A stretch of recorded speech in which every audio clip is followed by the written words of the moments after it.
Presiden Republik Indonesia Joko Widodo atau yang kerap disapa Jokowi mengajak sejumlah duta besar ASEAN dan mitra menjajal moda raya terpadu atau MRT dari Stasiun Bundaran Hotel Indonesia atau HI menuju Stasiun ASEAN pada Selasa 8 Agustus 2023. Jokowi dan para duta besar hendak menghadiri peringatan Hari Ulang Tahun ASEAN ke-56 di Gedung Sekretariat ASEAN. Beberapa duta besar mengakui ini merupakan pengalaman pertamanya naik MRT Jakarta.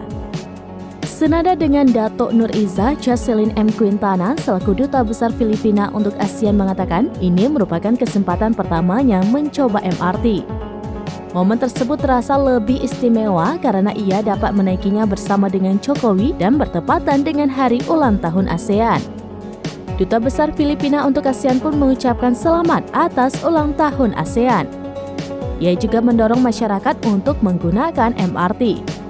Sebelumnya, Presiden Joko Widodo menghadiri peringatan HUT ke-56 ASEAN atau ASEAN Day di Sekretariat ASEAN, Jalan Sisingamangaraja, Kebayoran Baru, Jakarta Selatan pada Selasa 8 Agustus 2023.